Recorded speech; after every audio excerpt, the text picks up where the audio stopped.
जय महाराष्ट्र। मी आशुतोष पाटील आणि दिवस कसोटीचा या विशेष कार्यक्रमात आपण पाहतोय महाराष्ट्रातल्या मतदानाची थेट दृश्य, थेट अपडेट्स। आज देशभरामध्ये एकूण 13 राज्य आणि 2 केंद्रशासित प्रदेशांमध्ये मतदान सुरू आहे। राज्यात एकूण 14 मतदारसंघांमध्ये मतदान होतंय। तिसऱ्या टप्प्यात जळगाव, रावेर, जालना, औरंगाबाद, रायगड, पुणे, बारामती, नगर, माढा, सांगली, सातारा, रत्नागिरी, सिंधुदुर्ग, कोल्हापूर आणि हातकणंगले या लोकसभा मतदारसंघांचा समावेश आहे। बारामतीमध्ये पवार कुटुंबीय, नगरमध्ये विखे पाटील, रावेरमध्ये खडसे कुटुंबीय, तर जालन्यात रावसाहेब दानवे यांच्या राजकीय प्रतिष्ठा पणाला लागल्यात।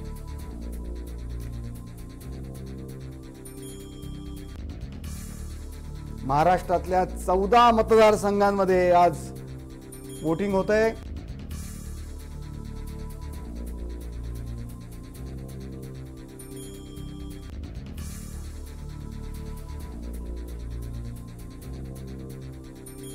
आमचे प्रतिनिधी कोल्हापूरहून, सिंधुदुर्गातून थेट आपल्याशी जोडले जाणार आहेत थोड्याच वेळात। कोल्हापूरला आमचे ज्ञानेश्वर साळोखे आहेत, सिंधुदुर्गात शैलेश टवटे आहेत। शैलेश टवटे आता सिंधुदुर्गामध्ये वरवडे गावी मतदान केंद्रावर होते। नारायण राणे यांच्या काकी, वयोवृद्ध काकी मतदानासाठी आले होते, त्यांच्याशी संवाद साधला। शैलेश टवटेशी आपला संपर्क झालाय। शैलेश, तुझ्याकडे येतो मी। शैलेश, काय अपडेट आहे सिंधुदुर्गातली? कसा उत्साह आहे आणि तिकडे ऊन जरी वाढलं तरी देखील मतदान केंद्रावर रांगा दिसतायत का? शैलेश,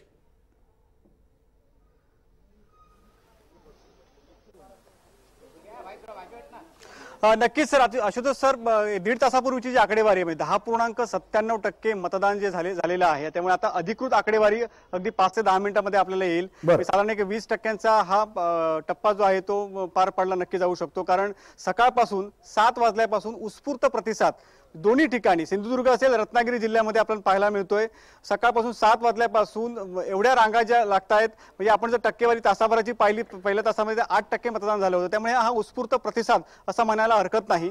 मी ज्या आता वरवडे गावात आहे, जे वरवडे गाव हे सध्या माजी मुख्यमंत्री आणि खासदार नारायण राणे यांचं गाव आहे। अगदी नारायण राणे थोड्याच वेळात आपल्या कुटुंबियांसोबत या ठिकाणी आपल्या मतदानाचा हक्क बजावण्यासाठी या ठिकाणी येणार आहेत। मी आता अजून काही जणांची ओळख करून देण्यात येईल। नारायण राणेंचे भाऊ देखील आहेत, 2 भाऊ नारायण राणेंचे या ठिकाणी आपल्या सोबत आहेत। त्यांची नारायण राणेंची वहिनी देखील आहे, त्यांच्या भाऊंची पत्नी आहे। नारायण राणेंची चुलत भाऊ देखील या ठिकाणी आपल्या सोबत आहेत आणि नारायण राणेंच्या काकी देखील, जसं मगाशी आपण त्याची बातचीत देखील केला, ते देखील आहेत। आपण राणेंच्या भावांशी संदर्भात आपण देखील संपर्क साधूयात।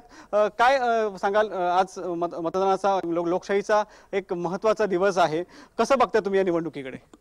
खरोखरच चांगला आहे आणि आमचा निलेश जिंकणारच आहे 100%। नक्कीच आपला निलेश जिंकणार आहे। काय सांगाल काका? तेच आता आज बोलला, निलेश जिंकणारच 100%। नक्कीच म्हणजे निलेश राणेंच्या काकी देखील आहेत, आपण काय सांगाल काकी, कसं बघताय? विश्वास आहे आमच्या रामेश्वर आणि आमच्या साहेबांच्या कामावर, आणि आम्हाला विश्वास आहे की आमच्या निलेश जिंकणार म्हणजे जिंकणारच। आमचा देव आमच्या पाठीशी सदैव उभा आहे आणि राहणारच। देव पाठीशी आहे, कसं बघताय तुम्ही ह्या सगळ्या निवडणूक? जिंकणार म्हणजे जिंकणार। शैलेश, आपण गेल्या निवडणुकीत देखील बघितलं होतं, ह्या निवडणुकी म्हणजे 2009 पासून थांबवतो तो आम्ही, म्हणजे 5 वर्ष निलेश राणे या मतदारसंघाचं नेतृत्व केलं। 14 अतिशय सुंदर। हा सर, शैलेश, नारायण राणेंचे संपूर्ण कुटुंबीय मतदानाच्या प्रक्रियेमध्ये आता भाग घेत आहेत, आज मत देत आहेत, पण प्रचारामध्ये देखील राणे कुटुंबीय सगळे पुढे आलेले दिसतात आपल्याला। संपूर्ण राणे कुटुंबियांचा समावेश असतो, आज देखील राणे कुटुंबीय आहेत। एकूण तिकडे जो मतदारसंघ आहे तिथे राणे कुटुंबियांचा, राणेंचा प्रभाव आपण वेळोवेळी पाहत आलोय। राणेंचं वर्षानुवर्षे या भागामध्ये काम राहिलेलं आहे आणि त्याचा प्रभाव आपल्याला पाहायला मिळतो। कोणत्या कामासाठी इथली जनता राणेंची आठवण काढते, कुटुंबियांकडून जरा जाणून घेताल का? बघ, कोणतं असं काम आहे जे या सिंधुदुर्ग रत्नागिरीच्या जनतेला असं वाटतं की हे केवळ राणे साहेबांमुळेच झालं? नक्कीच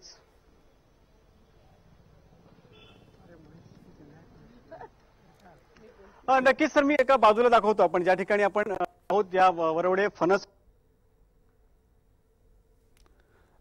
शैलेश, परत तुझा संपर्क तुटलेला आहे। आपण कोल्हापूरला जाऊया, तोपर्यंत आपला शैलेशी संपर्क लवकर होईलच, पण तोपर्यंत कोल्हापूरचे अपडेट्स घेऊया. ज्ञानेश्वर साळोखे आमचा प्रतिनिधी कोल्हापूरचा. ज्ञानेश्वर, तुझ्याकडून अपडेट जाणून घ्यायचे, कोल्हापूरची यावेळी काय अपडेट आहे, कशा प्रकारे मतदान होतंय, वोटिंगचं पर्सेंटेज किती आहे गेल्या वेळेच्या तुलनेत? गेल्या वेळेस साधारण याच सुमारास किती पर्सेंटेज होतं आणि यावेळेचं पर्सेंटेज समाधानकारक आहे का ज्ञानेश्वर?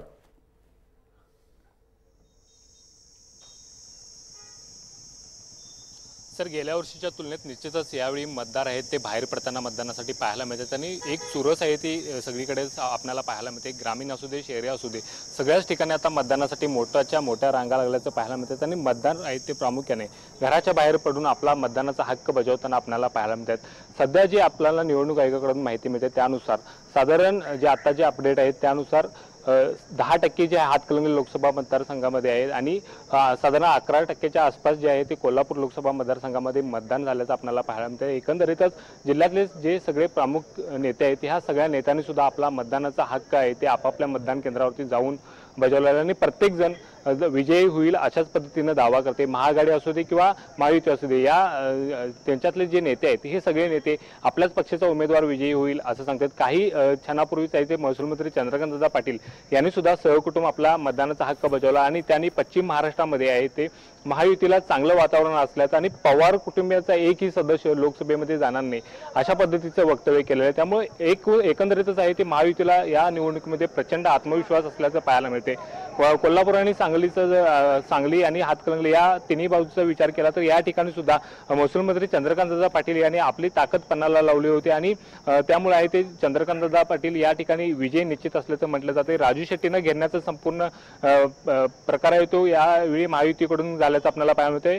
विशेषतः कारण राजू शेट्टी हे शेतकऱ्यांविरोधातलं आंदोलन घेऊन थेट संसदेपर्यंत धडकले होते.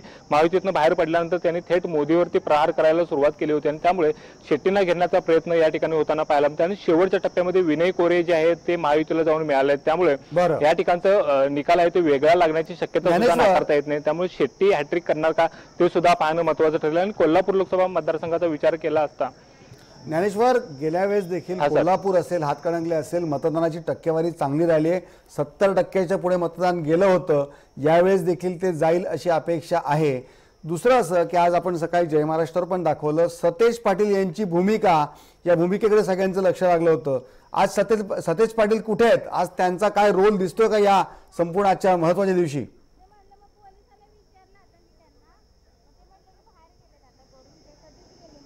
नक्कीच सर, आपलं ठरलंय म्हणत सतेज पाटलांनी एक आपली स्वतंत्र भूमिका या निवडणुकीमध्ये मांडली होती आणि त्याच पद्धतीनं ते आज सुद्धा शेवटच्या क्षणापर्यंत आहे ते आपलं ठरलंय म्हणतानाच आपल्याला पाहायला मिळाले.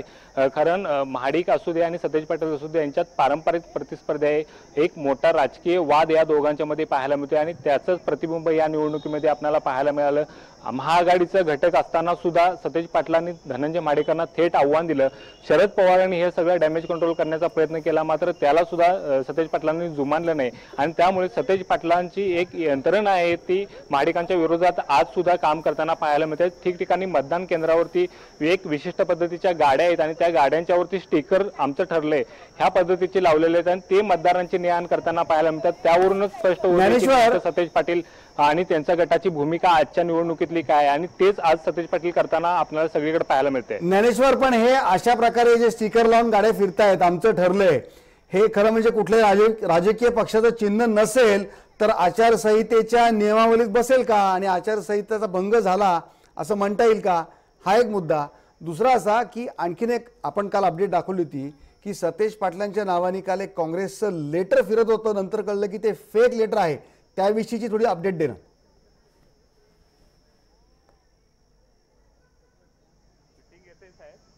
नक्कीच, कारण ज्या पद्धतीचं कोल्हापूरमध्ये वातावरण निर्माण झाले त्या पद्धतीनं अफवा सुद्धा पसरण्याचं वातावरण या ठिकाणी होताना पाहायला मिळते. कारण अत्यंत तुल्यबळ अशा लढती आहेत आणि त्यामुळे सतेज पाटील यांच्या विधान परिषदेच्या लेटर हेडवरती एक मजकूर जे आहे तो देण्यात आला होता आणि त्या मजकुराच्या माध्यमातून सतेज पाटील यांनी सोनिया गांधी आणि शरद पवार यांचा आदेश म्हणून शेवटी महाआघाडीलाच मतदान करावं अशा पद्धतीचं आव्हान करणारा तो मजकूर होता.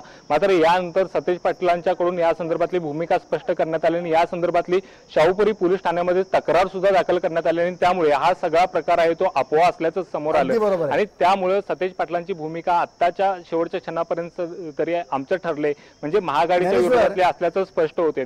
आणि दुसऱ्या बाजूला तुम्ही ज्या पद्धतीने उल्लेख केला त्या पद्धतीने आचारसंहितेच्या पथकाच्या मध्ये या रिक्षा दिसून येत नाहीत, कारण यामध्ये कुणाचंही चिन्ह आपल्याला पाहायला मिळत नाही। मात्र आमचं ठरलं हे वाक्य कुणाचं हे सगळ्या यंत्रणेला माहिती आहे, मात्र यंत्रणा सुद्धा यावर आता काही आक्षेप घेताना आपल्याला पाहायला मिळत नाही। अतिशय स्मार्ट पद्धतीने म्हणावं लागेल की हा छुपा प्रचार एक प्रकारे सुरू आहे, आमचं ठरलंय अशा प्रकारे टॅगलाईन घेऊन संपूर्ण जर अशा प्रकारे जर वेगवेगळ्या प्रकारे मतदारांना प्रभावित करण्याचा प्रयत्न होत असेल तर निवडणूक आयोग याची दखल घेईल का, हा सुद्धा एक प्रश्न आहे। ज्ञानेश्वर, तुला थोडं थांबवतोय, कोल्हापूरच्या काही बातम्या आपल्याकडे येत आहेत। कोल्हापूर जिल्ह्यातल्या 2 लोकसभा मतदारसंघांसाठी आज जे मतदान होत आहे विद्यमान खासदार राजू शेट्टी आणि धनंजय महाडिक यांची प्रतिष्ठा पणाला लागली। जिल्ह्यात सुमारे 36 लाख मतदार आज आपला मतदानाचा हक्क बजावत आहेत। प्रशासनानं आदर्श मतदान केंद्र इथे देखील उभारल्याचं आपल्याला पाहायला मिळालं, त्याची दृश्य आपण जय महाराष्ट्र दाखवली। आमदार सतेज पाटील हा इकडचा महत्त्वाचा मुद्दा प्रथमपासून निवडणुकीमध्ये आपल्याला पाहायला मिळाला। खरी लढत धनंजय महाडिक आणि संजय मंडलिक यांच्यामध्ये जरी होती तरी सतेज पाटलांच्या भूमिकेकडे संपूर्ण राज्याचं लक्ष लागून राहिलंय।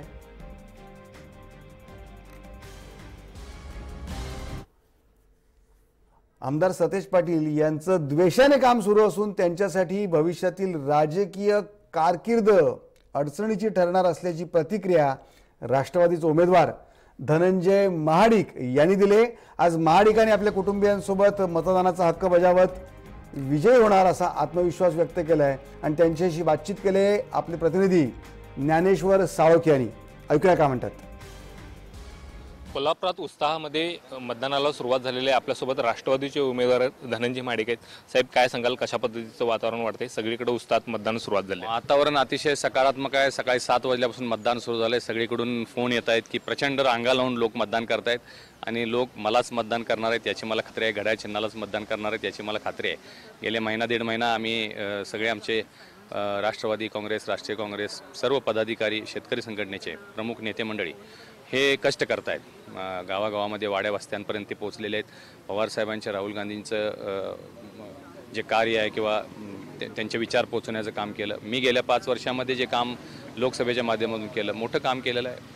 हजारो करोड रुपयाचा निधी आणलेला आहे, मोठ्या प्रमाणात प्रश्न विचारलेले आहेत, संसदरत्न पुरस्कार आपल्याला मिळालेला आहे, कोल्हापूरला मिळालेला आहे आणि त्यामुळे मला खात्री आहे या निवडणुकीमध्ये कोल्हापूरचे लोक, सुजाण लोक मोठ्या मताधिक्यानं मला निवडून आणतील याची मला खात्री आहे। महायुतीने एक तुमच्यासमोर आव्हान निर्माण केलं होतं, कारण प्रचाराचा शुभारंभच या ठिकाणाहून केला होता।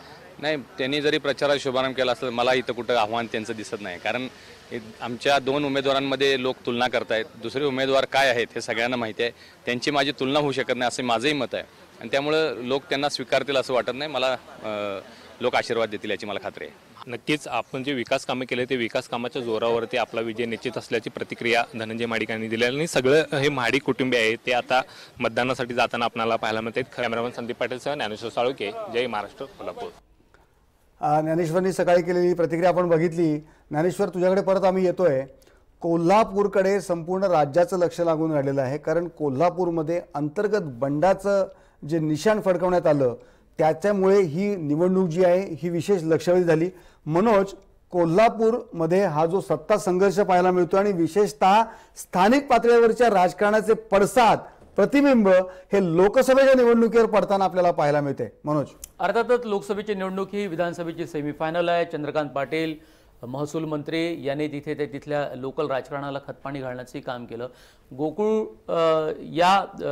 गोकुळ संघाला आणि एकंदरीत तिथे जो दुधाचा व्यवसाय चालतो त्याला मल्टीस्टेट करण्याच्या संदर्भात वाद खूप उद्भवला होता आणि त्यावरून त्यांनी बंटी सतेज पाटीलला पूरक ठरेल अशी भूमिका घेतली होती।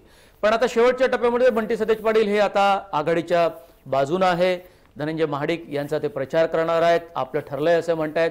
पण तरीही काँग्रेसमध्ये जी अंतर्गत नाराजी आहे की राधाकृष्ण विखे पाटील असतील, बंटी सतेज पाटील असतील, असे कुठलेही नेते असतील, मोठे नेते हे आघाडीच्या बाजूने दमदारपणे उभे राहणे थांबवते। आपण थेट जाऊया सिंधुदुर्गात। नारायण राणे मतदानासाठी आलेले आहेत आणि थेट दृश्य, एक्सक्लुझिव्ह दृश्य जय महाराष्ट्र आपण पाहतोय। स्वतः नारायण राणे आणि कुटुंबीय मतदानासाठी आले आहेत।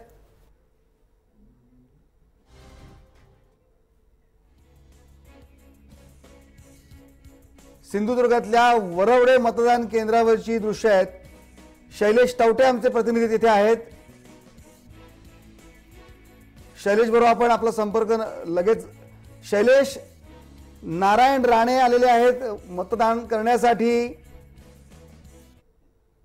शैलेश, याशी संपर्क आमचा परत तुटला आहे. शैलेश वेळे येतो आम्ही. सिंधुदुर्गातली ही निवडणूक अतिशय प्रतिष्ठेची आहे. मनोज, असं आहे की नारायण राणेंच्या भूमिकेकडे, नारायण राणेंच्या वक्तव्याकडे संपूर्ण महाराष्ट्राचं लक्ष लागून राहिलंय. नारायण राणेंची भूमिका महाराष्ट्राच्या राजकारणात, नारायण राणे काय बोलतात, विशेषतः नारायण राणे जो शिवसेनेवर जो कायम प्रहार करत आलेत त्या देखील हेडलाईन्स राहिल्या आहेत. मनोज, राणेंची भूमिका यापुढच्या राजकारणात कशी असू शकते? अर्थातच अत्यंत महत्वाचा मुद्दा आहे, कारण 6 मतदारसंघ विधानसभेचे आणि 5 शिवसेना आणि भाजपच्या बाजूने आहे. तरी राणे जोरदार पद्धतीने टक्कर देण्याचा प्रयत्न विनायक राऊत आणि एकंदरीत उद्धव ठाकरेला करतायत. मी मगाशी म्हणालो की एक डोळा त्यांचा सिंधुदुर्ग आणि रत्नागिरी या लोकसभा मतदारसंघावरती आहे, कारण राणे एक राजकारण एक सीमित झालंय, लिमिटेड. वारंवार बंडखोरी केल्यामुळे राजकारणामध्ये राणे यांना ज्या पद्धतीनं काँग्रेसमध्ये वाव मिळाला असता, पण मुख्यमंत्री पदाच्या शर्यतीमध्ये कायम असल्यामुळे आणि तशी महत्वाकांक्षा असल्यामुळे राणे हे मागे पडत गेले. काँग्रेसच्या संस्कृतीमध्ये त्यांचा जीव रमला नाही, पण तरी वेगळा पक्ष काढून तो भाजपला मदत करेल असं त्यांनी लोकसभा निवडणुकीच्या पूर्वीच सांगितलं होतं. आणि त्यामुळे ही जागा निवडून येणं हे भाजपच्या दृष्टिकोनातूनही महत्वाचं आहे. विनायक राऊत आले तर तेही एनडीए मध्ये असतील आणि निलेश राणे उद्या निवडून आले तर तेही एनडीए मध्येच असतील. त्यामुळे भाजपसाठी दोघांचंही जिंकून येणे फायदेकारक आहे. पण दुसरीकडे बांदिवडेकर गट नेमका काय आहे, काँग्रेसचे तिथले उमेदवार हे किती मतं घेतील आणि एकंदरीत तिथल्या सगळ्या या चुरशीच्या तिरंगी लढतीमध्ये त्यांचं किती महत्व आहे यावर थोडीशी चर्चा होणं आवश्यक आहे. मला वाटतं शैलेश टावटेशी परत एकदा आपण संपर्क करूया. तोपर्यंत आपला संपर्क झालाय मराठवाड्यामध्ये औरंगाबादला माधव सावरगावे आपले आहेत. माधवकडे आपण जाऊया, माधवकडून अपडेट घेऊया. मराठवाड्यातल्या औरंगाबाद आणि जालना या 2 लोकसभांसाठी आज मतदान होत आहे. सकाळी 7 वाजता मतदानाला सुरुवात झाली असून उन्हाची तीव्रता पाहता मतदार खरं म्हणजे सकाळीच जास्ती मतदानाचा टक्का असतो अशी अपेक्षा असते. मतदानाचा टक्का वाढावा, लोकांनी निर्भयपणे मतदान करावं यासाठी प्रशासनाने अनेक गोष्टींची खबरदारी घेतलेली आहे. औरंगाबाद लोकसभेमध्ये 20 वर्षानंतर पहिल्यांदा मुख्यतः चौरंगी लढत पाहायला मिळते आणि वंचित बहुजन आघाडीची भूमिका यावेळेस निर्णायक असणार आहे. या सगळ्या गोष्टींचा आढावा घेतलाय आपले औरंगाबादचे ब्युरो चीफ माधव सावरगावे यांनी. ते आधी बघूया आपण. औरंगाबाद शहरामध्ये मतदानाला अभूतपूर्व अशी सुरुवात झालेली आहे. आत्तापर्यंत कधी नव्हे इतक्या मोठ्या संख्येने लोक सकाळी 7 वाजतात मतदानासाठी रांगेत उभे राहिलेले आहेत आणि ते चित्र औरंगाबाद शहरातल्या वेगवेगळ्या मतदान केंद्रावर दिसत आहे. एकीकडे पुरुष आणि दुसरीकडे महिला आपल्या मतदानाचा हक्क बजावण्यासाठी इथं आलेले आहेत. असं पहिल्यांदा औरंगाबाद शहरामध्ये दिसून येतं की सकाळी पहिल्या टप्प्यामध्ये विक्रमी मतदान होतं आणि त्यानंतर हा टप्पा हळूहळू पुढे जात असतो. यावर्षी ऊन प्रचंड आहे आणि या उन्हाचा फटका बसू नये म्हणून मतदार स्वतः खबरदारी घेत आहेत आणि त्याचाच हा परिणाम असावा असाही एक अंदाज व्यक्त केला जातोय. आपण काही महिलांकडून जाणून घेऊयात की 7 वाजताच रांग कधी औरंगाबादमध्ये पाहिली नव्हती पण यावेळेस दिसते आहे. तुम्ही पहिल्यांदा 7 वाजता आली वोटिंग करायला, कारण की मला पुढचे कामं आहेत आणि वोटिंग मस्ट करणं, म्हणून मग मी आज 7 वाजताच आली वोट करायला. अच्छा, ऊन फार लागतंय म्हणून मतदान केंद्रावर येत आहेत म्हणून आलेत का काय येण्याचं? नहीं, जल्दी आ गए धूप की वजह से. अच्छा, तो पहली बार हम बोलते थे कि 11-12 बजे तक महिलाएं अपने घर का काम करती है, बाद में वोटिंग के लिए आती है. अभी काम सेकंड प्रेफरेंस और वोटिंग फर्स्ट प्रेफरेंस हुआ क्या? पहले है ना, घर का काम छोड़ के पहले वोटिंग को आए हम. असं होत होतं की पहिल्यांदा मागच्या काही निवडणुकांमध्ये घरचं काम करतात महिला आणि मग नंतर मतदानाला येतात, पण आज वेगळं दिसतंय. उन्हाच्यामुळे असं झालंय की एक तर हा एप्रिल महिना आहे, त्यात मग म्हातारे माणसं मग नंतर निघणार नाही. मी आजीला घेऊन आली आहे, माझा इथं नंबर नाही आहे, माझा गुजराती हायस्कूलला आहे.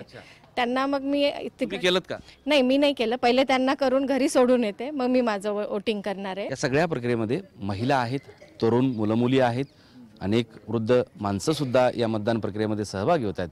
त्यामुळं या लोकशाहीच्या उत्सवामध्ये लोकशाहीला बळकट करण्यासाठी मतदाराने आपला हक्क सकाळीच बजावायला सुरुवात केलेली आहे. व्हिडिओ जर्नलिस्ट महेश वाघसह माधव सावरगावे, जय महाराष्ट्र, औरंगाबाद. अगदी बरोबर आहे माधव. हा उत्सव आहे लोकशाहीचा आणि लोकशाही मजबूत करण्यासाठी तुम्ही आम्ही सर्वांनी प्रयत्न करणं आवश्यक आहे. परत एकदा आपला संपर्क झाला आहे ज्ञानेश्वर साळोखे, कोल्हापूर. ज्ञानेश्वर, तुझ्याकडे येतोय मी. ज्ञानेश्वर, कोल्हापूरमधल्या आपण जे आता बोलत होतो की आमचं ठरलं अशा प्रकारे स्टिकर्स लावून तिथे वाहनं जर फिरतायत त्याची दृश्य देखील आपण जय महाराष्ट्रावर दाखवणार आहोत थोड्या वेळामध्ये. पण कोल्हापूरमध्ये आता या दुपारच्या टेम्परेचरमुळे काही परिणाम जाणवतोय का? सकाळच्या टप्प्यातलं आणि आत्ताच्या टप्प्यातलं मतदान यात काही टक्केवारीत फरक पडतोय?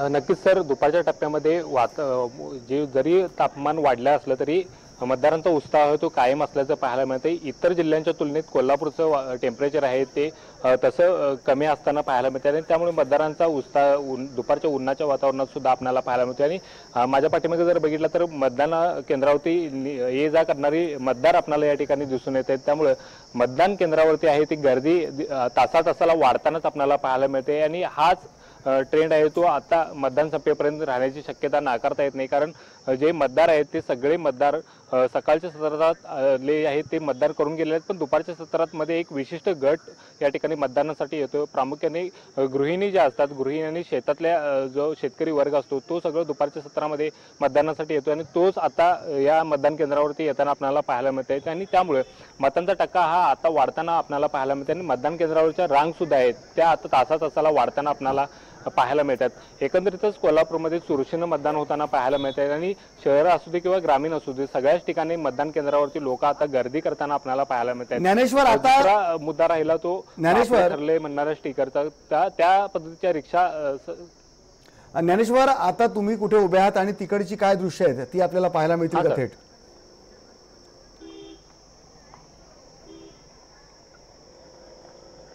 आम्ही सध्या संभाजीनगर इथल्या मतदान केंद्रावरती आहे आणि मतदान केंद्रावरची दृश्य मी तुम्हाला दाखवतोय.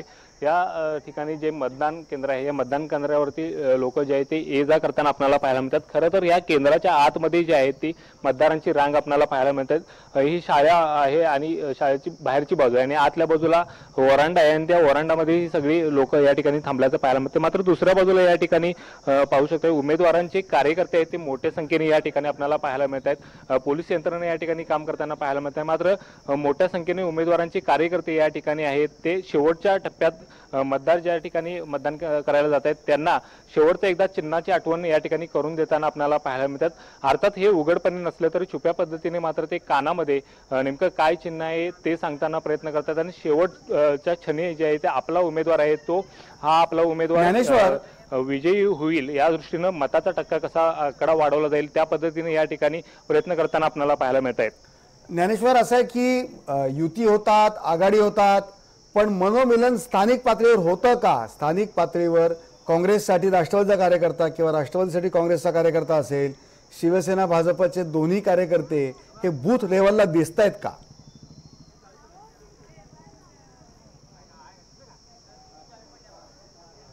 नक्कीच सर, हे मात्र कार्यकर्ते या ठिकाणी दिसत नसल्याचं आपल्याला पाहायला मिळते. कारण याचं असं की स्थानिक स्वराज्य संस्थांमध्ये नेत्यांनी घेतलेली सोयीस्कर भूमिका, ज्या महानगरपालिका जिल्हा परिषदेच्या निवडणुका झाल्या त्या निवडणुकामध्ये जे नेत्यांनी भूमिका घेतली होती, उदाहरणार्थ सांगायचं झालं तर राष्ट्रवादीचे धनंजय माडिक यांच्यावरती सातत्याने आरोप केला गेला की त्यांनी स्थानिक निवडणुका ज्या झाल्या जिल्हा परिषद असू दे किंवा महानगरपालिका असू दे त्यामध्ये त्यांनी सोयीची भूमिका घेतली होती आणि त्याचाच राग कुठंतरी नगरसेवकांना आहे, जिल्हा परिषद सदस्यांना आहे. त्यामुळे काही नगरसेवक तर उघडपणे धनंजय माडिक यांच्या विरोधात उतरल्याचं पाहायला मिळते आणि दुसऱ्या बाजूला त्याच पद्धतीचं वातावरण संजय मंडलिक यांच्या विरोधात सुद्धा आपल्याला पाहायला मिळते. कारण भाजपकडून सुद्धा अशा पद्धतीनं नगरसेवक आहेत ते उघडपणे राष्ट्रवादीच्या बाजूने प्रचार करताना आपल्याला पाहायला मिळते आणि भाजपनं त्या संदर्भातल्या नोटीस सुद्धा जिल्हा परिषद सदस्यांना दिल्याचं आपल्याला पाहायला मिळते. त्यामुळे या बूथ लेवलला जर बघायला गेलं तर या ठिकाणी विरोधात जे आहे ते नगरसेवक किंवा स्थानिक कार्यकर्ते ते काम करताना एकमेकांच्या पाहायला मिळतात आणि ह्याच पद्धतीचं राजकारण कोल्हापूर जिल्ह्यामध्ये पाहायला मिळतं. आणि ज्ञानेश्वर- काडापाडीचं राजकारण आपण खरं तर याला म्हणायला पाहिजे. पक्ष वाढवण्यापेक्षा व्यक्तिगत पातळीवर हे राजकारण केलं आणि एकमेकाला पाडण्यासाठीच हे सगळे कार्य करताना पाहायला मिळतात. ज्ञानेश्वर, दूध महासंघाचं राजकारण, समाजकारण याचा मोठा प्रभाव इकडच्या निवडणुकांवर आपल्याला पाहायला मिळतोय. आज जेव्हा मतदानाचा दिवस आहे त्यावेळेस खरं म्हणजे हे जे वेगवेगळ्या सहकारी संस्था आहेत ज्यांचा या संपूर्ण जिल्ह्याच्या जडणघडणीमध्ये मोठा सहभाग आहे, त्यांनी खरं म्हणजे मतदानाची टक्केवारी वाढवण्यासाठी देखील सहभाग घेणं आवश्यक आहे. तो दिसतोय का?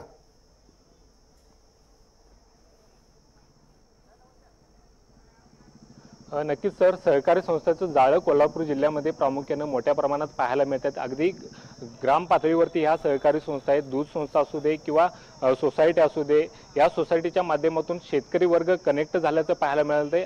अनेक आर्थिक घडामोडी सुद्धा या सहकारी सोसायटीच्या माध्यमातून होताना आपल्याला पाहायला मिळतात. त्यामुळं हा घटकाला कॅच करण्याचा प्रयत्न सुद्धा या प्रचारादरम्यान झाल्याचं पाहायला मिळते. आणि त्यामुळे म्हणूनच महसूल मंत्री चंद्रकांत दादा पाटील यांनी महाडिक कुटुंबाचा ज्यावेळी गोकुळ दूध संघावरती वचक आहे त्याच्यावरती प्रहार करण्याचा प्रयत्न केला. मल्टीस्टेटचा जो मुद्दा महाराष्ट्रावरती प्रहार केला आणि कोणत्याही पद्धतीनं राज्य सरकार ज्ञानेश्वर थांबवतोय. नारायण राणे प्रसार माध्यमांशी बोलतायत, आपण त्यांची प्रतिक्रिया पण आपण थोड्याच वेळात जाणून घेणार आहोत. ज्ञानेश्वर, असाच तू आपल्याशी जोडला राहा, तुझ्याकडून अपडेट आपण वेळोवेळी घेत राहू. नारायण राणे मतदान करायला आलेले आहेत आणि मतदान करून नारायण राणे प्रसार माध्यमांशी बोलतायत. नारायण राणेची प्रतिक्रिया आपल्याकडे थोड्याच वेळात पोहोचते. तोपर्यंत आपण पुढची अपडेट घेऊया. वंचित बहुजन आघाडीचे उमेदवार इम्तियाज जलील यांनी औरंगाबाद शहरात आपल्या मतदानाचा हक्क बजावलाय. शिवसेनेचे राज्यमंत्री अर्जुन खोतकर यांनी देखील आपला मतदानाचा हक्क बजावलाय. इम्तियाज जलील यांची दृश्य आपण पाहतोय.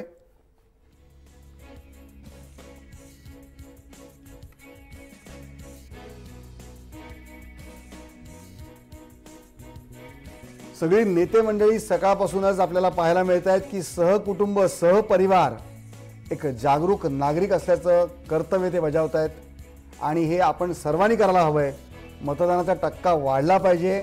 मतदान करा, फरक पडतो हा संदेश वारंवार वेगवेगळ्या माध्यमातून आपल्यापर्यंत पोहोचवला जातोय. शिवसेनेचे राज्यमंत्री अर्जुन खोतकर यांनी आपला मतदानाचा हक्क सकाळी बजावला. खोतकर यांच्या पत्नी सीमा खोतकर आहे, मुलगा अभिमन्यू खोतकर यांनी यावेळी मतदान केलं. जालना शहरातल्या संस्कार प्रबोधिनी शाळेतल्या मतदान केंद्रावर खोतकर यांनी मतदान केलं. यानंतर अर्जुन खोतकर यांनी प्रसार माध्यमांशी संवाद साधला. ऐकूया काय म्हणाल ते. सर्वांना शुभेच्छा. संपूर्ण भारत या ठिकाणी किंवा ज्या ज्या ठिकाणी आज मतदान आहे त्या ठिकाणी सर्व मतदान करण्यासाठी उत्सुक आहेत. या टप्प्यातलं मतदान अत्यंत उत्साहाने आणि आनंदाने या ठिकाणी पार पडत आहे. सकाळी 7 वाजल्यापासून मी पहिल्यांदा रांगा लागलेल्या बघितल्या आणि मला असं वाटतं की प्रत्येकाने आपला हा लोकशाहीतला अधिकार हा बजावला पाहिजे. आणि आज मला हे चित्र अत्यंत पॉझिटिव्ह सकारात्मक या ठिकाणी शहरामध्ये दिसलं. शहरातल्या कोणत्याही बूथवर असं नाही की ज्या बूथवर रांगा नाहीत. लोकांनी सकाळीच बाहेर पडले आणि मतदानाला सुरुवात केलेली आहे. औरंगाबादमधून अजून एक अपडेट आपल्याकडे येते की औरंगाबादमध्ये खासदार चंद्रकांत खैरे यांनी सहपरिवार मतदान केलं. औरंगाबादमध्ये शिवसेनेचे चंद्रकांत खैरे आणि काँग्रेसचे सुभाष झांबड आणि वंचित आघाडीचे इम्तियाज जलील यांच्यात प्रमुख लढत होती.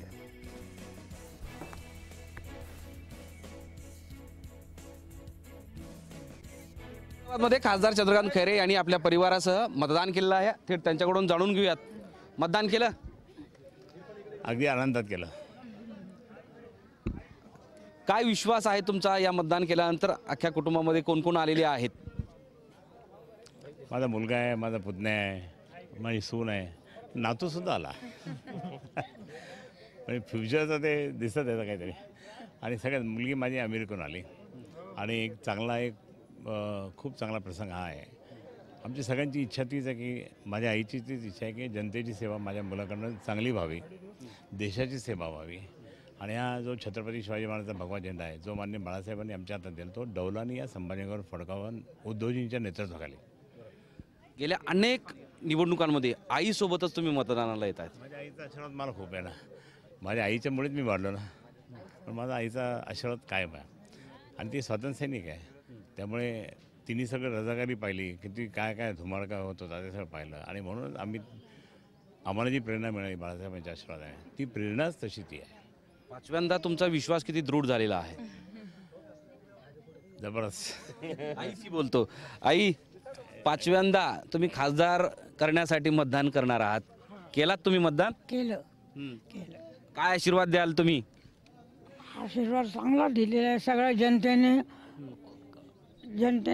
जनतेची सगळी काळजी आहे. हे सगळं कुटुंबीय आज एकत्र येऊन मतदान केलं आहे. व्हिडिओ जर्नलिस्ट महेश बागसह माधव सावरगावे, जय महाराष्ट्र, औरंगाबाद. हे आमचे होते प्रतिनिधी माधव सावरगावे, औरंगाबादचे ब्युरो चीफ माधवनी चंद्रकांत खैरे आणि त्यांच्या कुटुंबियांशी संवाद साधला. मी परत येतोय मनोज तुमच्याकडे. मनोज, चंद्रकांत खैरेंचं औरंगाबादवरचं वर्चस्व अनेक वर्षांचं राहिलेलं आहे, पण यावेळेस जी लढत आहे त्या लढतीचं चित्र थोडं वेगळं आहे आणि बहुजन वंचित आघाडीच्यामुळे हे चित्र पूर्ण बदलणार आहे. काय ॲनालिसिस या मतदारसंघाचं आपल्याला करता येईल? अँटी इन्कम्बन्सी फॅक्टर आहे तिथे. दुसरा मुद्दा महत्त्वाचा की चंद्रकांत खैरे गेले अनेक वर्ष खासदार होते, पण त्यांनी किती काम केलं हा सर्वात महत्त्वाचा मुद्दा आहे. आणि शिवसेनेच्या नेतृत्वाला हे माहीत होतं की चंद्रकांत खैरे हे शिवसैनिक आहेत, कट्टर आहेत, बाळासाहेबांचे जुने सैनिक आहेत. अगदी बरोबर. पण तरीही त्यांच्या विरोधात तिथे एक वेगळं वातावरण पाहायला मिळालं आणि त्याचा सगळा अंदाज घेऊन शिवसेना तिथला उमेदवार बदलवण्याच्या मानसिकतेत होती. पण शेवटच्या टप्प्यामध्ये भाजपला सुद्धा फार काही आपले उमेदवार बदलवता आले नाही. ज्या ठिकाणी खूपच आवश्यकता होती तिथेच त्यांनी उमेदवार बदलवले आणि ज्या ठिकाणी तुल्यबळ लढत द्यायची होती तिथे. पण शिवसेनेला जे जमलं नाही ते भाजपलाही जमलं नाही आणि शेवटच्या टप्प्यामध्ये आपण पाहिलं की भाजप आणि शिवसेनेचे बहुतांश उमेदवार तेच होते. काही ठिकाणी हा बदल करण्यात आला आणि सुभाष झांबड यांचं नाव काही फार आपल्याला काही माहिती नाही, पण औरंगाबादच्या राजकारणामध्ये आपण पाहिलं की काँग्रेसमध्ये रणधुमाळी माजली, अंतर्गत वाद झाले, त्यांचे कट्टर अनुयायी म्हणायला हरकत नाही अब्दुल सत्तार यांनी सुद्धा मोठ्या प्रमाणामध्ये तिथे बंड केलं आणि मग हर्षवर्धन पाटील यांना त्यांनी मदत करण्याचं जाहीर आवाहनही केलं किंवा त्यांनी तशी घोषणाही केली.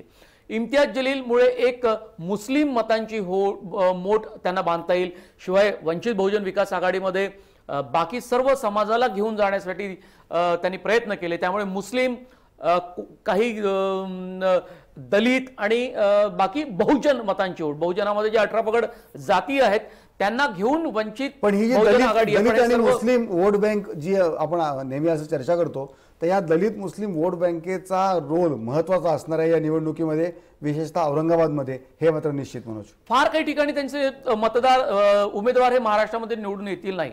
म्हणजे सोलापूरमध्ये सुद्धा प्रकाश आंबेडकर जिंकून येतील किंवा नाही हे ठामपणे आपण सांगू शकत नाही. तसंच अकोल्यामध्येही ते जिंकून येतील किंवा नाही हे कोणी ठामपणे सांगू शकत नाही. कारण याचा कारण असं आहे, पण काही ठिकाणी त्यांचा जोर जरूर आपल्याला दिसतोय आणि त्यांनी त्यांना मिळणारी मतं जी आहेत ती समोरच्या उमेदवाराचं भवितव्य ठरू शकतात. सुनील तटकरेचं भवितव्य ठरू शकतात. तिथे जर समजा त्यांनी दलित, मुस्लिम आणि कोळी जर काही मतं घेतली तर ती शेवटी पथ्यावर कोणाच्या पडणार आहे? तटकरेंच्या पथ्यावर पडणार आहे, कारण तो काँग्रेसचा पारंपरिक मतदार आहे. अर्थात त्याच्यावरती डल्ला मारण्याचा प्रयत्न हा भाजप शिवसेना औरंगाबादमध्ये इम्तियाज जलील यांचा रोल कितपत महत्त्वाचा ठरू शकतो? खूपच महत्त्वाचा ठरू शकतो, कारण त्यांनी जर मुस्लिम मतं घेतली तर ती अर्थातच काँग्रेसच्या पत्त्यावरती पडेल आणि मुस्लिम मतांसोबत वंचित बहुजन आघाडी ही आणखी काही बहुजन मतं, दलित मतं ही घेऊ शकतील. कारण आपण पाहिलं की महाराष्ट्रामध्ये दलित मतं कोणाला मिळाली तर ती जास्तीत जास्त बहुजन समाज पार्टीला मिळाली आहे. ते सगळं लक्षात घेऊनच गणित यांनी वंचित बहुजन आघाडी तयार केली आणि त्या आघाडीमधले उमेदवार जिंकून येणार नाहीत, पण ते काँग्रेसच्या उमेदवाराला आणि राष्ट्रवादी काँग्रेस पक्षाच्या उमेदवाराला पाडण्याचं ठिकठिकाणी काम करतील. आणि आता निवडणुकीच्या शेवटच्या टप्प्यामध्ये ही आंबेडकरांची वंचित बहुजन आघाडी खूप चर्चेत येत आहेत, त्यांचे उमेदवारी खूप चर्चेत येत आहेत आणि जर तसा विचार पहिलीच लोकसभा निवडणूक आघाडीची असं असताना देखील या आघाडीने एक तगडं आव्हान महाराष्ट्रातल्या राजकीय पक्षांसमोर उभं केलंय. राजकीय समीकरणं महाराष्ट्रातली या आघाडीमुळे निश्चित बदलतील असं दृश्य आपल्याला पाहायला मिळतंय. वेगवेगळ्या नेत्यांची भाषणं आपण ऐकली, त्याच्यामध्ये जरी मोदींना विरोध होत असला तरी देखील ही जी वेगवेगळी जातीय समीकरणं जी आहेत ती जातीय समीकरणं महाराष्ट्राचं भवितव्य ठरवतील असंच आपल्याला पाहायला मिळतंय. आपण वळूया पुढच्या बातमीकडे. लोकसभा निवडणुकीतल्या तिसऱ्या टप्प्यातल्या मतदान आज सगळीकडे होत आहे. आपण अपडेट्स जय महाराष्ट्र वेळोवेळी घेतोय. पश्चिम महाराष्ट्रातल्या पुणे, बारामती, माढा या लोकसभा मतदारसंघांकडे आज सगळ्यांचं लक्ष लागलंय. मतदानासाठी अजित पवार यांनी आज सकाळी काटेवाडी इथल्या जिल्हा परिषद शाळेत आपल्या कुटुंबासोबत मतदानाचा हक्क बजावला. तर रोहित पवार आणि त्यांच्या कुटुंबियांनीही मतदानाचा हक्क बजावलेला आहे. बारामती जिंकणं सोपं नाही. बारामतीकरांचं आणि पवारांचं अनेक वर्षांपासून चांगलं नातं आहे. जर पवार साहेबांवर कोणी टीका केली तर बारामतीकरांची सटकते, असं अजित पवार यांनी प्रतिक्रिया दिली. भाजपच्या विरोधात जनता आहे, भाजपला फक्त निवडणुका हव्या आहेत, अशी टीका राष्ट्रवादी काँग्रेसचे नेते अजित पवार यांनी केली आहे.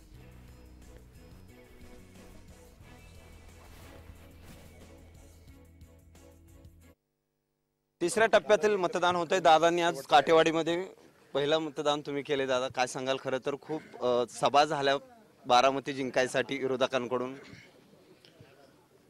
बारामती जिंकण्याचं इतकं सोपं नाहीये. बारामतीकरांचं आणि पवार साहेबांचं एक अतूट अशा प्रकारचं गेल्या 52 वर्षाचं नातं आहे. ही नाती फार खोलवर रुजली गेलेली आहेत. कुणी किती काही आलं आणि कुणी किती काही सांगितलं तर त्याला काही अर्थ राहत नाही. उलट बारामतीकरांच्या मध्ये येऊन पवार साहेबांच्यावर जर कोणी टीका टिप्पणी केली तर बारामतीकरांना ह्याचा राग येतो. बारामतीकरांची मग सटकते. तर भाजपने टार्गेट बारामती केलं होतं. राज्यात सर्व ठिकाणी निवडणूक होत्या, मात्र अनेक नेते मुख्यमंत्री स्वतः बारामतीमध्ये थांबून होते. अनेक खालच्या स्तरावर जाऊनही त्यांनी टीका या ठिकाणी केली. ठीक आहे ना, लोकशाहीमध्ये कुणी काय टीका करावी हा ज्याचा त्याचा प्रश्न आहे. पण भारतीय जनता पक्ष नाकानी कांदे सोलणारा पक्ष म्हणून त्याची जी ओळख आहे ते इतक्या खालच्या पातळीवर जातील आणि एवढ्या महत्त्वाच्या पदावर बसल्यानंतर एवढे घसरतील हे आम्हालाही वाटलं नाही आणि जनतेलाही वाटलं नाही. पण ते घडलेलं उभ्या महाराष्ट्राने पाहिलं. तिसऱ्या टप्प्यात आता निवडणुका होत असताना हवा बदलते असं तुमचं म्हणणं आहे. खरं तर किती जागा मिळतील आणि कशा प्रकारचं निवडणुकीनंतर हे चित्र राहील असं वाटतं? आम्हाला ह्यावेळेस चांगल्या जागा मिळतील. आम्ही म्हणजे ज्या पद्धतीनं एकंदरीत लोकांच्या मध्ये 5 वर्षाच्या कारभाराबद्दल ह्या सरकारच्या कामकाजात चीड निर्माण झालेली आहे कामकाजाबद्दल, ती जर पाहता ग्रामीण भागातले तर शेतकरी आणि सर्वसामान्य जनता एवढी चिडलेली आहे, एवढी रागात आहे. एक तर दुष्काळाने महाराष्ट्र होरपळतोय, त्याच्यात कुणी लक्ष देत नाही. जनावरांच्या छावण्या देत नाही, पिण्याच्या पाण्याचे टँकर देत नाही. यांना फक्त निवडणुका आणि स्वतःचं उमेदवार कसे निवडून येतील ह्याच पद्धतीचा विचार हे करतायत. नक्कीच या ठिकाणी खऱ्या अर्थानं पाहिलं तर काटेवाडीमधील ही जिल्हा परिषदेची शाळा आहे आणि या जिल्हा परिषदेच्या शाळेमध्ये अजित पवार यांनी आपल्या कुटुंबासमवेत मतदान जे आहे ते हक्क बजावलेला आहे. खरं तर बारामतीची जागा काही लाखांनी जिंकून येऊ आणि राज्यातही चांगलं आघाडीला यश मिळेल अशी या ठिकाणी भावना जी आहे ती अजित पवारांनी या ठिकाणी व्यक्त केली. व्हिडिओ जर्नलिस्ट निकेतन मानेसह सचिन जाधव, जय महाराष्ट्र, काटेवाडी, बारामती. धन्यवाद सचिन. बारामती लोकसभा मतदारसंघातील भाजपच्या उमेदवार कांचन कुल यांनी आज राहू या आपल्या गावी मतदानाचा हक्क बजावला. विशेष म्हणजे कांचन कुल यांनी आज राहू केंद्रावर आपलं पहिलंच मत नोंदवलं. कांचन कुल यांचे पती आणि दौंडचे आमदार राहुल कुल यांनी देखील त्यांच्याबरोबर मतदान केलं.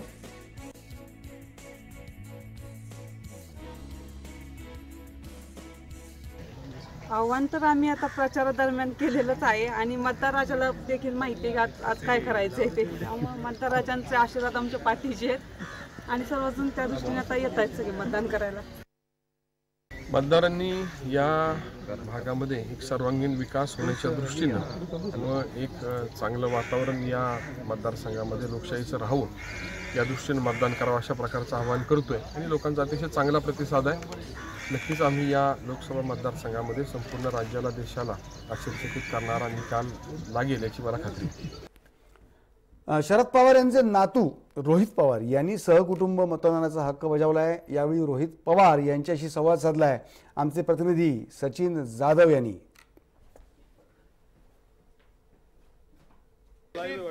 बारामती लोकसभा मतदारसंघावर खरं तर भाजपने मोठी ताकद लावली होती आणि या मतदारसंघामध्ये सध्या मतदान होतंय. रोहितदादा पवार आपल्यासोबत आहेत. खरं तर भाजपने संपूर्ण ताकद बारामतीवरच लक्ष केंद्रित करत लावली होती. मतदान सुरू आहे सध्या, कशा प्रकारचं वातावरण आहे? आता एक तुम्ही समजून घ्या ना, आज अख्खं राज्यानं अख्खं देश पडलंय तरी सुद्धा मोदी साहेबांपासून शहा साहेबांपासून सगळं बारामतीवर लक्ष करतात. त्याचा अर्थ बारामतीमध्ये ताकद आहे, इथल्या लोकांमध्ये ताकद आहे आणि साहेबांमध्ये ताकद आहे. आणि कदाचित ती ताकद म्हणजे सर्व लोकांना, सर्व पार्टीला एकत्रित घेण्याची ताकद. कदाचित मोदी साहेबांपासून सगळे पवार साहेबांना आणि इथल्या कार्यकर्त्यांना, लोकांना घाबरले असं मला खरं तर सांगावं लागेल. पण वातावरण चांगलं आहे. लोकांच्या विचाराची म्हणजे राष्ट्रवादी आघाडीची सरकार हे आल्याशिवाय राहणार नाही, लोकांकडनं बोलल्यानंतर असं आम्हाला जाणवत आहे. खरं तर मोदी जेव्हा महाराष्ट्रात आले थेट त्यांनी पवार कुटुंबावरच टीका केली, त्यांना म्हणजे थेट पवारांवर टीका केली. कशा प्रकारे यावर नाही, कसं आहे तेच मी सांगितलं तसं की पवार साहेब आज जर बघितलं तर अख्ख्या राज्य आणि देश फिरतायत, लोकांना एकत्रित करतायत आणि त्यांचं तसं बघितलं तर एक महत्त्वाचं वाटा आहे या सरकारला उलटून टाकण्यात. पण महत्त्वाची गोष्ट काय की तुम्ही जेव्हा देशाचे पंतप्रधान आहात आणि तुमचा हे देश परिवार आहे, परिवाराच्या बाबतीत तुम्ही एक सुद्धा शब्द काढत नाही. म्हणजे इथे असणाऱ्या लोकांचं, युवकांचं, शेतकऱ्यांचं, मजुराचं, छोटे मोठे व्यापाऱ्यांचे जे अडचणी त्याबद्दल तुम्ही न बोलता कुठंतरी फक्त एका व्यक्तीकडे, एका कुटुंबाकडे तुम्ही बघत असता. आणि कुटुंबाकडे ज्या गोष्टी चालत असतात ते कुटुंब बघून घेईल ना, पार्टी बघून घेईल. उगाच तुम्ही लोकांचं मन विचलित करू नका. म्हणून प्रत्येक सभा जर मोदी साहेबांची बघितली तर लोक उठून जाताना आपल्या सर्वांना दिसतात. कारण की लोकांना काय ऐकायचं, मूलभूत गोष्टी ऐकायच्या, लोकांना गप्पा ऐकायच्या नाहीत. बारामतीवर लक्ष केंद्रित करण्याचं कारण, आणि खरं तर बारामती आता 43वी जागा त्यांना जिंकायची होतं असं म्हटलं जातं त्यांनी. आता तुम्हाला काय सांगू, आता काय होणार आहे ते बघून घ्या. त्यांचं 42 जागा ज्या होत्या त्या कमी होणार आहेत. आता काय आम्ही कमी करणार नाही, लोक कमी करणार आहेत. खरं तर मोठा प्रचार जो आहे तो भाजपने बारामतीमध्ये केला होता आणि जागा जवळजवळ 3.5 लाख मताने निवडून येईल असं वक्तव्य जे आहे ते या ठिकाणी रोहित पवार यांनी व्यक्त केलंय. व्हिडिओ जर्नलिस्ट निकेतन मानेसह सचिन जाधव, जय महाराष्ट्र, पुणे. लोकशाहीचा उत्सव सुरू आहे. मतदानाचे अपडेट आपण जय महाराष्ट्रावर पाहतोच आहेत. पण इथे वेळ झाली एक छोटासा एक ब्रेक घेण्याची. कुठे जाऊ नका, पाहत राहा जय महाराष्ट्र.